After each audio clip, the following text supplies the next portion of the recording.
Good morning. This is Sri Primo with the team number 8 preview for the Indian Premier League. We are going to now focus on the Punjab Kings, the PBKS. They are really excited and gearing up for this 2025 season. They have a lot of hope in ending their playoff drought and making the push for the maiden title. One of the things that they have done is that they have plunged deeply into the coffers to get Captain Shreyas Iyer, who was acquired for like 26.75 crores. And you do have the coach, Ricky Ponting, and the team has gone through like a significant revamp from previous season. Their season is going to start against the Gujarat Titans, but let's quickly go down to the 2025 edition of the Punjab Kings. So you have Shreyas Iyer, who used to be the captain for KKR. He took the KKR team to the title and they won it. He brings a lot of experience and stability. And when I look at Shreyas Iyer, he has been the man in form for India. He has certainly been one of the key architects of the Indian victory in the ICC Champions Trophy. So he's there. And then you have Harshdeep Singh. Harshdeep didn't really get a chance to play much in the ICC, but he's been one of the premier bowlers for India in the T20 format. And he's going to lead that pace attack for Punjab. And then you got Chahal. Again, he's going to be another. He's actually the IPL's leading wicket taker, and then he adds his spin and wicket taking powers. And then you got the ever unpredictable, I would call it, Glenn Maxwell, who's explosive. He's going to return back to Punjab. He did play in Punjab in 2014. He is going to be anchoring the middle order batting for Punjab. And then you got his fellow Australian Marcus Stoinis, another versatile all rounder who can be useful with both the bat and the ball as well. And then they have South African Marco Jansen, and then you got the Australian wicketkeeper Josh Inglis, and then you got the two Indian uncapped talents, Shashank Singh and Prabhsimran Singh.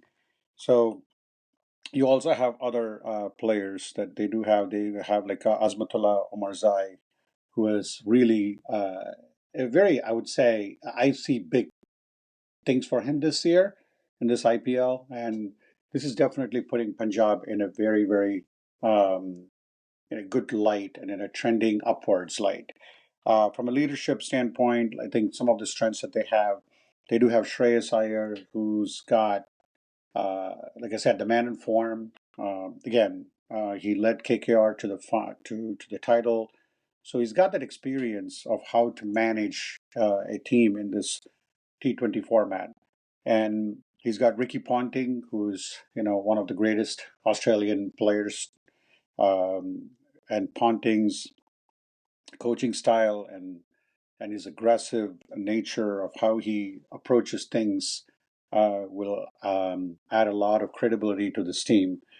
And then when you go into the all-round depth, I don't have to say that you got Maxwell, Stoinis, Janssen, and Omarzai. There are multiple players there who can be of great value with both the bat and ball. And then you got a lot of the young talent like Shashank and Prabhsimran as well. But when you look at the opening combination, one of the things I would say is that that could be their potential weakness in all of when you take all the teams across the IPL. Uh, they don't have a wanted lineup or wanted opening pair like you see like in Hyderabad or in Gujarat. I think their opening pair is probably Josh Inglis and Prabhsimran Singh. Their consistency has not been proved. Now, they can definitely prove me wrong, but that's where they are. But where their biggest strength, I would call it, is that beyond Iyer and Maxwell, that's where they could post some. I mean, there have been a lot of articles I saw that their middle order could be suspect, but I go the other way. I think their middle order is actually very strong, and that could bode well for this team. The one thing that Punjab has right now is that they've not been to the playoffs since 2014, and that was the last time Glenn Maxwell was there. Maybe the fortunes may change. So, but when I look at what their outlook is, they have assembled, they really went in all in for this year. And in my previous previews, I had Mumbai, I had Hyderabad. Those two teams definitely I thought would make the playoffs. I'm a little suspicious about Punjab, despite the splurge that they have done in getting a lot of international quality players and also having Shreyas at the helm and Ricky Ponting coaching. Um, I believe that this team would finish fifth or sixth. I'm thinking sixth at the most, and this is a good season for them in the sense that it's a new group of cast of characters. They have to gel. I mean, obviously, Ponting's style has a lot to do with how he wants to mold his team. I think it's more for the future, and hopefully they can keep the same players for next year. But I think when you think about next year, this year, I I don't know if I could see like them making the playoffs. Um, Again, who knows? They would just go out on a tear and they could easily win it and prove me wrong, and that's totally possible too. Again, we're making these predictions based on what's on paper currently right now and what I think of the potential for this team. But they do have the key ingredients in place, and I think they have to click on all cylinders. Everything has to click for them. I mean, the one thing is that when you look at other teams where the bowling attack that they have is like phenomenal. Even when you take Mumbai or Gujarat, the bowling attacks is excellent. I think apart from uh, Arshdeep Singh, and you have other players, but I do think that Chahal too, and then Maxwell can wheel the ball as well, and Marco Jansen too. So they do have the key pieces. I think all of them have to click, and I do think that I call them a dark horse, but I don't see them making the playoffs.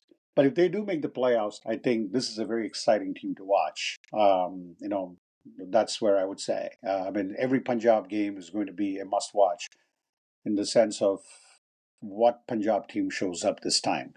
And I see them doing well overall this year. So let's see if Shreyas Iyer can replicate his success in Kolkata Knight Riders and take the Punjab to the elusive title that they have been waiting for many years. In fact, they've not made the playoffs since 2014, but if they go all the way and win the title, that'll be an excellent story for the IPL. So, looking forward to the Punjab Kings proving me wrong and looking forward to seeing their performance on the field. With that, we wrap up Punjab. We have only two more to go. One is the Lucknow Super Giants, and then the Chennai Super Kings. And two more to go. We'll be done before the IPL season starts. And this has been an exciting series for me. This is my first time I've actually done the IPL.